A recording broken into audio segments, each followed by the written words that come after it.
It's time for Transport Line, the program that showcases the contributions of almost of transportation to the socio-economic growth and development of our country, Africa, and the rest of the world.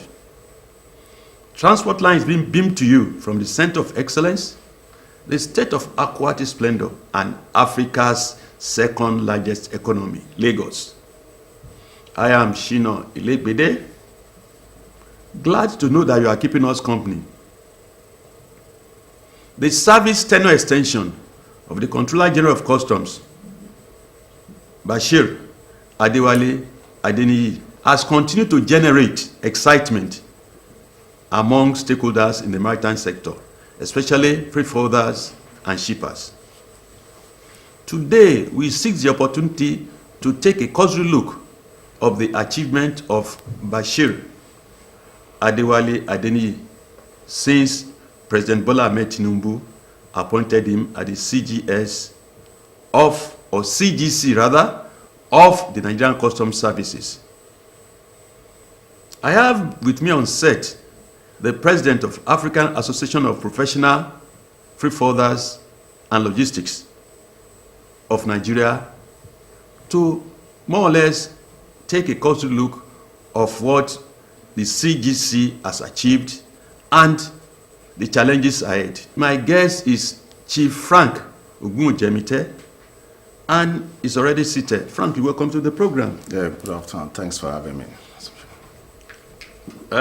Chief, you've heard that the service tenure extension granted by Mr. President Bola Ahmed Tinubu to Bashir Adewale Adeniyi, the CGC of Nigerian Customs Service. You are one of the stakeholders, a prominent one for that matter. But before we look at its challenges in the next 1 year, how do you assess its performance to date? Thank you for that. First thing is that I will congratulate the Nigerian, the president, and everyone in the country. Because the extension is a progressive decision that the president has taken. If you look at the exceptions of this present man in the industry, it has been very fantastic. Compared to those people who has been before him, we can all see what he's doing. Now, we're talking about a lot of developments in a maritime or customs arena. Prior before his exceptions, we were using Wellfontaine. Aflon advocates a lot that Wellfontaine cannot continue to dominate our economic port operations. Why? Because it's a foreign company, and most what are they doing that Nigerians cannot do? So Adewale has taken bold steps to make sure he introduce our home, which is B Odogu. And that's a service that control the service provider that was control the customs services. It is for so many years it's been run by the foreign in this country, and they've tried to break the gene, they couldn't. Yeah, he break the gene, and the Nigerians have his own local content, which is good. It's going to improve the economy. It's going to stop the capital flight of this country, because when you employ a foreigner, they will change their money to dollars, and they provide service, the employment for their own citizens. Now this is becoming ours. So now, if you look at again his present achievement, that it is a very common sense looking at his performance that granting extensions. Nigeria has never been the chairman of WCO. Now he is. And if you have not performed proactively, he's not going to take the positions. Ask me why. Because the man that left there is an African from South Africa. And this is being retained in Africa. That shows the pedigree of his performance in the industry. So kudos to all the citizens of this country, and congratulations to the CG himself, and we appreciate the president to have taken that decision as well. Thank you very much, Frank. Well, that's a brief assessment of Controller General of Customs, Bashir Adewale Adeniyi. In the last 2 years, so to say, And now, he has the opportunity, more or less, to concretize all his vision. Not only that he has keyed into the agenda of Mr. President Bola Ahmed Tinubu, but the President too has been gracious enough to appreciate that the man needs a little period to really make sure that all his programs are better implemented in terms of revenue generation, ease of doing business, and trade facilitation. So, how do you see the challenges he's going to face in the next 1 year? Yeah, you see, he, like I say, is very proactive, and he has prepared for the work. And that's why we agitated that let custom lead the customs, military lead the military.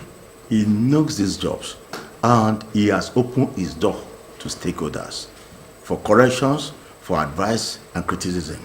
And when you're a leader that runs that, because no matter how good someone, you can never be a warrior without good battalions. So he has chosen his management very well. He has opened his door. He has made sure that he wants to make reformations in the industry. Of course, things, because we have a lot of macro factors affecting the Nigerian economy. And if he has not been performing again, it could be from fire to fire. But not because he is good. You can see him everywhere. You can see he address so many issues. So to me, he's used to it. It's just going to be an opportunity for him to contribute positively to the economic progress of this country. And don't forget that the maritime is a very critical arena. I would say is a catalyst of any country economies. So you must bring a technocrat to work in that arena. And believe me, you can see how the synergy is going with all other government agencies and everything. And the door is opening, and it's very accessible.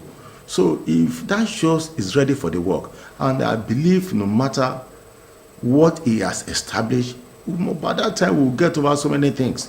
Now the Biodogo I'm talking about now is towards generating money for the government. And now we don't need to be bothering ourselves about anything. It's just an improvement we needed on this. And that's what I'll give the government, the House of Senate, impetus to have increased the target to 12 trillion. Of course, this is very outrageous because he performed credibly at that time, and they know he can perform better. So, and then we are looking at, okay, if this money is going to be generated, let us look at what can we do to indigenous company that will fast track our export. So if government is generating more money from export, which I think he has tried to establish the ease of doing business to everyone, this is going to increase employment, the revenue, and the country will be able to live large. Before you know, the Naira will begin to be improved. Because if you can look at the percentage or the drink of Naira now, it's too weak. And that's why things are so expensive. And looking at the purchasing power of the people, the inflation did not allow them to breathe. So we need technocrats on most of this area to make sure that things work out fine. You will recall that CGC had to suspend in the first instance the issue of the 4% because of the way stakeholders in the industry reacted. Now the 4% is back, 7% is back. Don't you see him having a confrontation with the stakeholders? You see, without making a change, there cannot be change. But one thing I want you to know that this man is sensitive and is very democratic. That's why he's fit for the job from my perspective. Okay, the FOB 4% we are talking is an act passed by the National Assembly. Well, there's no technical review on that before. There is. You understand? And ever before, we have a surcharge, we have a VAT, we have a CISS, we have all these charges. Of course, why he suspended it, not only because stakeholder reacted, but because the economy was fragile and bleeding, and that is sensitive to the place of the people. That's why it was suspended. But it cannot be abolished because it is in the acts. That's what. So the only thing I think we can do is appeal to the federal government to probably exercise executive order. Because when we are talking about the inflation, we are talking, if you remember in February, or I think it was on April, the Minister of Land Marine had a program summit for us in Mariote. He's talked about 30% reduction in the port costs, port operations. You understand? And coming out with this, you look at it, there's probably not no alignment. But there must be that changes. You understand? So, and it's not that people will get used to the increment, but there will probably be an adjustment, a relief for the people. But my concern and my own take is that let us channel most of the money generated to the indigenous companies. And that's why Nigeria can stand on their own. That's why we can have foreign currencies. And that's where all the effort the government is making can come to fruitful for the citizens of this country. From the grapevine, we heard that Europe and America, that's United States of America, are making efforts to make Togo the centerpiece of Nigerian, West African ports. And from the look of things, efforts in the past had been made and continue to be made to make sure that Nigeria remains the center of foreign trade facilitation and ease of doing business in West Africa and the Gulf of Guinea. With the way America and Europe clandestinely are making efforts to more or less displace Nigeria, what role do you think or roles the CGC and other stakeholders have to play in making sure that we sustain this tag of being the centerpiece of trade facilitation in West and Central Africa? Well, thank you. One thing I want to emphasize is that naturally Nigeria is gifted. And with the position of Nigeria among all these countries, we are gifted. What we need to do is to manage our resources and put some things in position. And that's one of the efforts I think government is doing. Because let me tell you something, either they like it or not, we have the populations. And you cannot be bringing your stuff. How will you get your stuff to this country? If you go to Intumata, you see how the African country were buying things and going to their country from this country. Do you understand? So, well, if you remember in 2019, IMF visited Nigeria, hosted by Nigeria Shippers Councils. And that's when the Azan Bello was there. What they said is that they realized that Nigeria is still the center point. But we need to adjust some few things. And some of them is taking place now. One, which is that they needed to do, because the performance of CGC alone cannot revolute the maritime sectors of this country. They need to work together. What I'm saying that one of the problems is transportation, which is infrastructures. Nigeria needs infrastructure. If you living here to Badagry now, which is a border, land border line, the driving is not too smooth. And the government has realized this. They have commenced work there. Now, realize how long it takes us to move container out and in out of the ports. Either out or in out. In fact, out of the country is what more dangerous because of perishable goods in the container that will still like throwaways. But now everything is easy because the road now is being done and the government has classed the shanties on the road. So no matter how the performance of CG, if those things are not put in place, we cannot still become the hub. So the government needs to look at multimodal transportations. What I mean is not only the road, the rates have to effectively be working. We can have a cable transportation where that if I need to get to port and do something, I jump on the cable and I get to the port. So, and government again needs to introduce the port system to the curriculum activities of the children. Let them know what's up in the port, that they can have interest.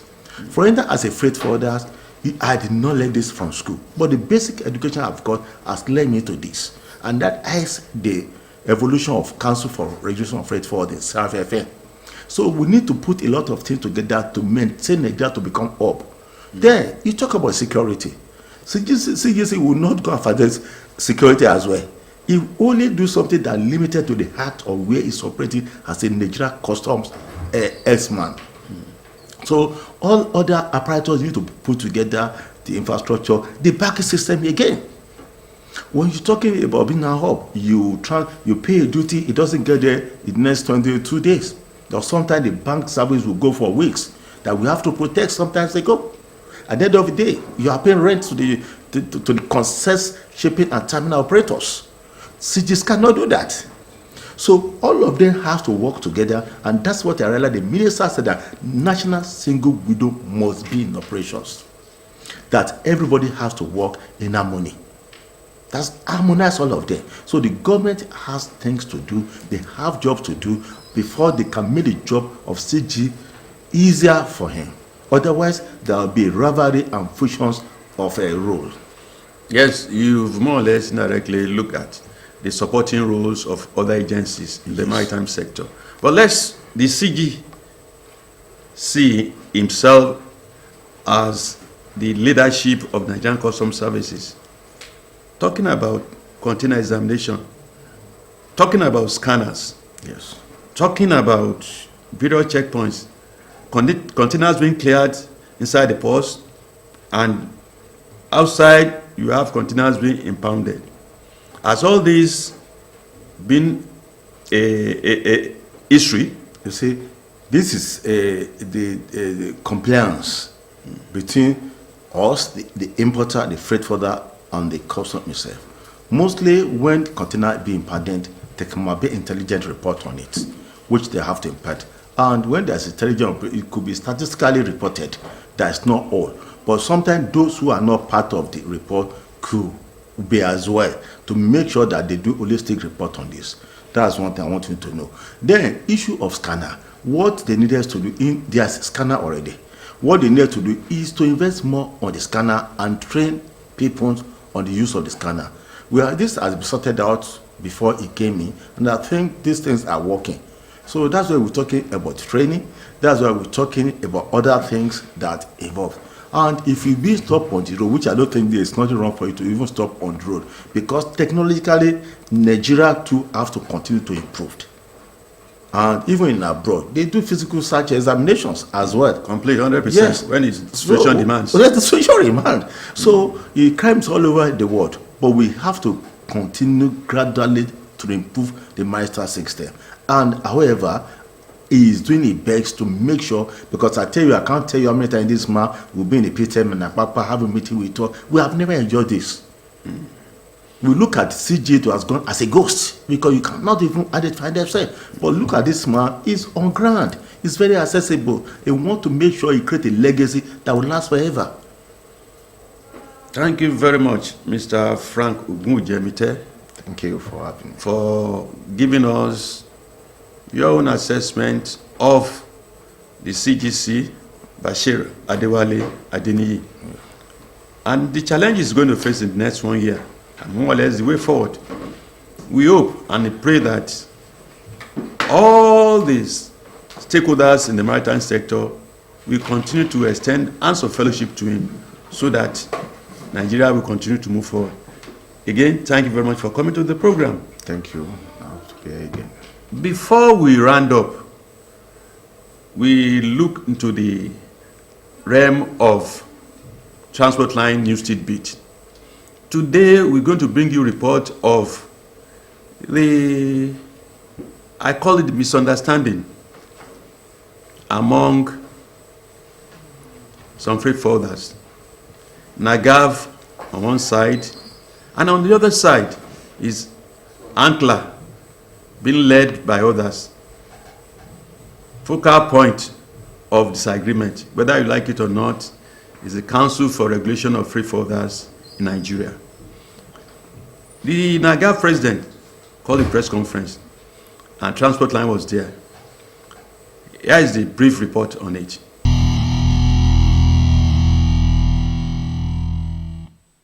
The National Association of Government-Approved Freight Forwarders, NAGAF, has called for the deregistration of 4 freight forwarding associations for alleged sabotage of government reforms in the marine and blue economy sectors and failure to fulfill their statutory financial obligations to the Council for Regulation of Freight Forwarding in Nigeria, CRFFN, amongst others. Addressing the media, the NAGAF president, Tochukwu Ezisi, also implored the government to investigate the 4 freight forwarding associations for alleged economic and regulatory sabotage.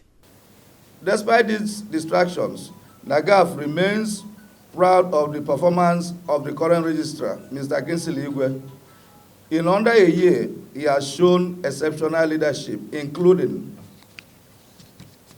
expanding CRFF's funding beyond POF to improve financial sustainability, commenced training of 1,000 freight forwarders in 2025, an unprecedented capacity building initiative, which has seen a successful training of 300 freight forwarders already. Driving digital modernization and stakeholder collaboration to strengthen CRFF's regulatory rule.